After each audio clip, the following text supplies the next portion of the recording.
Okay, also ich bin jetzt in Limoux losgefahren und das wird jetzt einer von 2 Tagen, die extrem hart sein werden, weil es mächtig bergauf geht.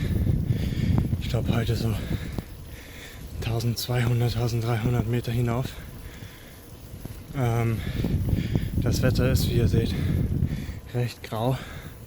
Sollte wahrscheinlich auch ein bisschen regnen, aber ich hoffe nicht heftig. Ja. Und jetzt geht's stetig bergauf. Und an einigen Stellen wird es mies steil werden, aber mal schauen. Also ich bin jetzt hinter Le Casal. Und das Schöne ist, es ist jetzt so eine Straße hier. Also das ist schon eine vernünftige Straße von Dorf zu Dorf und von Ort zu Ort, gering befahren. Das ist sehr, sehr angenehm. Also ich habe jetzt den ersten kleinen Pass geschafft.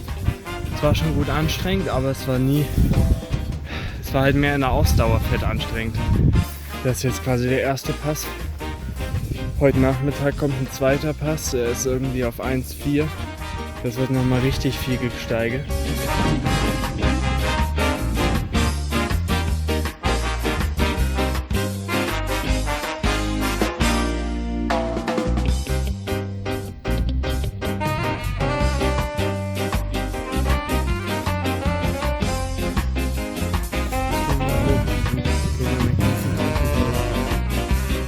Ich habe die Berge irgendwie so vermisst und ich weiß nicht, auch wenn es sau anstrengend ist, tut so gut, einfach diese Landschaft zu sehen.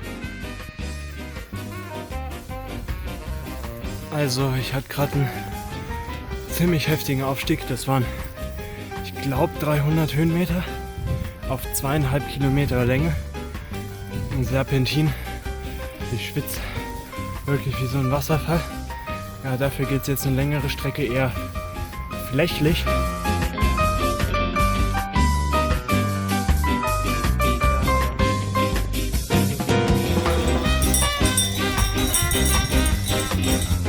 Ich bin hier in so einer Art Hochebene. Und mein Zielort heute ist Aix-les-Thermes. Oder wie auch immer die Franzosen das aussprechen. Das ist an sich nicht weit weg, 34 Kilometer. Aber dadurch, dass es nochmal 500 Meter rauf geht, denke ich, reicht es dann noch für den Tag. Also ich mache jetzt Rast auf so einer Wiese. Und es ist jetzt inzwischen ganz schön anstrengend alles, deshalb hatte ich mich entschieden, Pause zu machen. Ich bin jetzt komplett durchnässt. Mir ist auch kalter Regen. Also hier oben ist jetzt schon kalt. Ich bin jetzt am Pass. 1430 Meter. Ja, und jetzt geht es nur noch bergab.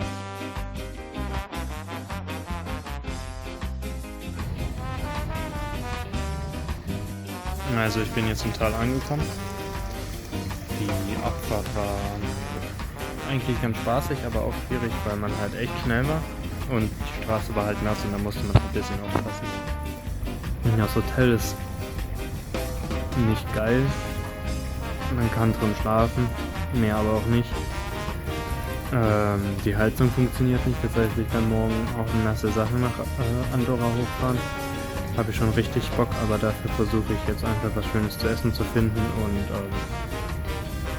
morgen auch dann ein schönes Hotel in Andorra zu finden für 2 Nächte, wo ich dann all meine Sachen ordentlich trocknen kann. Jo, also ich verlasse jetzt Aix-les-Thermes und jetzt geht es mehr oder weniger bloß das Tal hinauf, 1700 Meter Aufstieg auf 30 Kilometer. Und ich glaube, das wird jetzt einfach mein Vormittag, einfach nur hinauf. Also es geht hier die Bundesstraße lang, deshalb filme ich auf dem Weg ganz wenig, weil das vom Verkehr ist es okay, aber es ist schon einiges los. Und dann halt auch LKWs, dies, das, und da sieht man halt, hinterm LKW ist dann immer eine ganz schöne Schlange.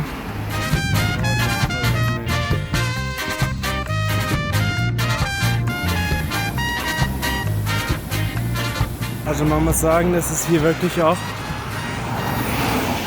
jetzt richtig Hochgebirge, die Landschaft. Ich kann eigentlich gar nicht so richtig einschätzen, Wie weit oder wie hoch ich gefahren bin bis jetzt, ist ganz komisch.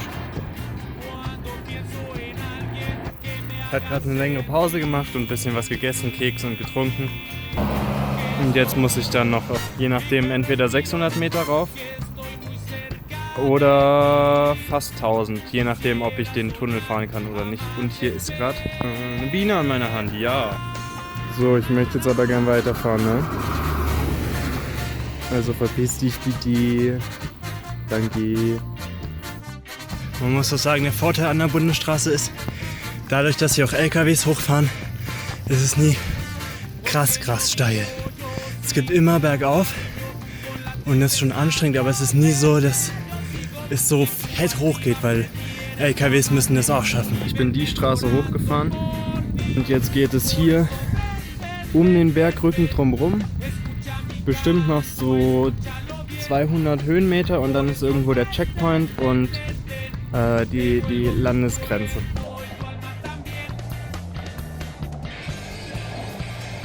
Also wenn ich mich recht entsinne, sieht man nach vorne den Eingang zum Tunnel. Und wenn ich dann nicht rein darf, dann muss ich ganz oben über den Pass. Das sind nochmal 300 Meter mehr.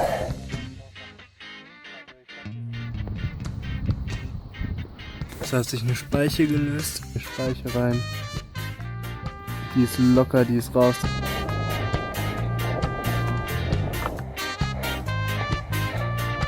Ich bin hier kurz vor 2400 Metern auf der Höhe.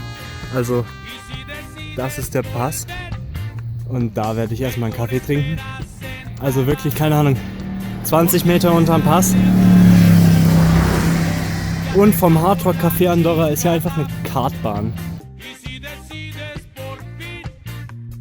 Ach ja, ich habe es gerade zum Pass geschafft.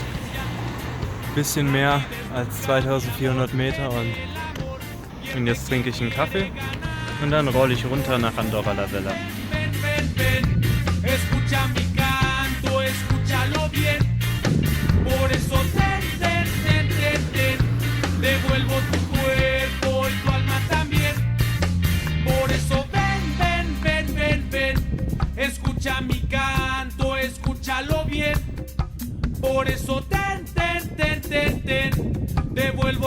Ich mache mich jetzt auf zur Abfahrt.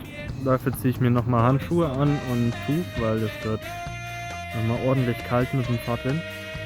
Und Andorra la Vella ist einfach auf ungefähr 1000 Meter, das heißt es geht jetzt richtig weit runter, nochmal 1400 Meter ungefähr, 1300 je nachdem, glaube ich, wo im Ort man ist, aber es geht nochmal jetzt richtig runter. Alter, diese Abfahrt war so geisteskrank. Also es ging so abartig runter. Also zum Teil, ich bin bestimmt einige Strecken waren es 10 bis 13%, die es abwärts ging. Und es war ordentlich noch Verkehr, also das war echt anstrengend. Ich muss sagen, ich bin solche Geschwindigkeiten nicht gewohnt auf dem Fahrrad. Und da kann wirklich jede Bodenwelle oder jeder Spalt im Asphalt, man muss echt aufpassen, jeder Gullideckel, dass einem das Rad irgendwie nicht verspringt. Und dann war es windig. Es war wirklich unfassbar windig. Also nicht nur der Fahrtwind, sondern irgendwie durch die Thermik hatte ich die ganze Zeit einen Gegenwind. Und je nachdem, ob jetzt gerade ein Haus oder eine Bergkante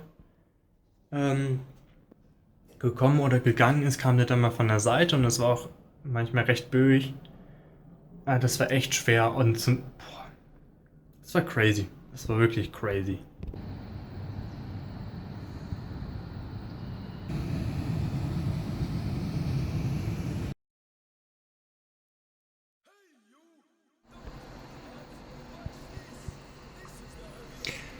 Ja.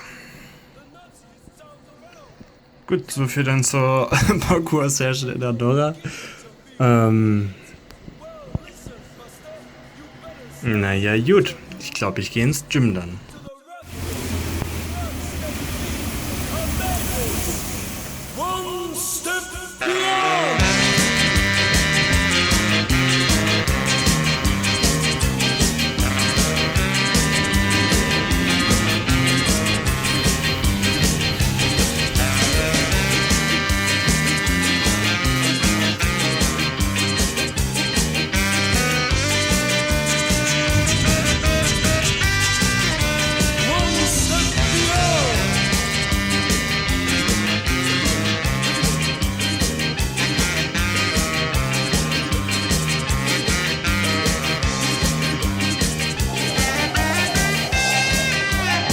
Jo, das hat auf jeden Fall mies Bock gemacht. Sorry, ich wollte eigentlich mehr filmen, aber da drin waren halt sau viele Kinder, wie das halt ist in diesen Dingern.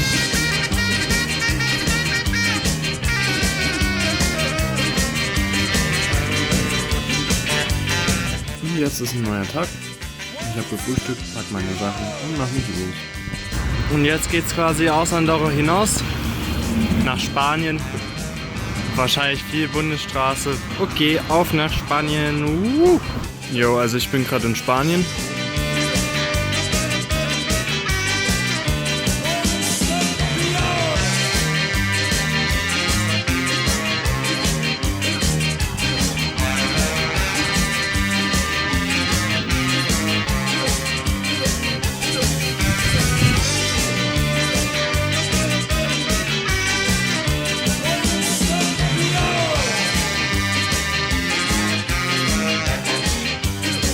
Morgen geht's weiter und das seht ihr hoffentlich schon.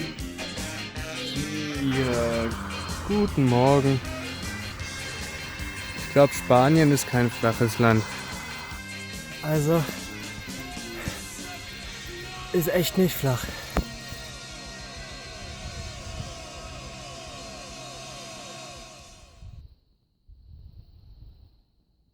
So, also ich mache gerade Pause auf dem Pass. Das war auf jeden Fall gut anstrengend, aber es ging, denke ich, besser. Also irgendwie, ich bin auf jeden Fall müde, meine Beine sind erschöpft. Aber irgendwie, als ich dann einmal in den Fluss reingekommen bin, ging es dann doch relativ gut nach oben. Es gibt jetzt wieder eine geile Abfahrt, wahrscheinlich tolle Serpentinstraße. Und danach geht's wieder nach oben. Und mega cool. Hier ist gerade ein niederländisches Pärchen angehalten mit dem Auto. Und die haben mir einfach Kuchen geschenkt und eine Cola. Finde ich voll nett. So, das sind so diese kleinen Momente, die einfach so eine Pause sehr, sehr upgraden. Aber ich denke, die Landschaft hat sich doch von Bergland in Hügelland verwandelt.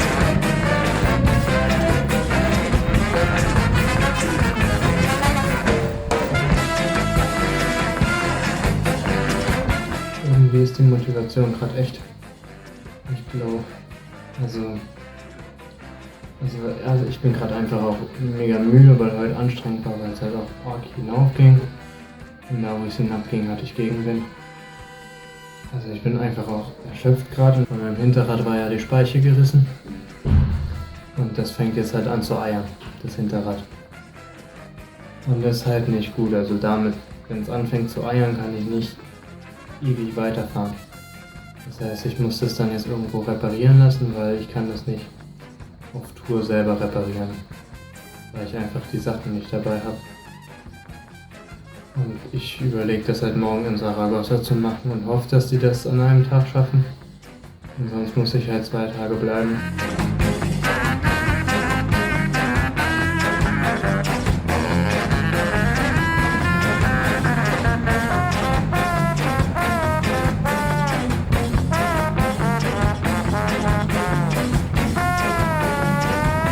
Also ich bin jetzt in Saragossa.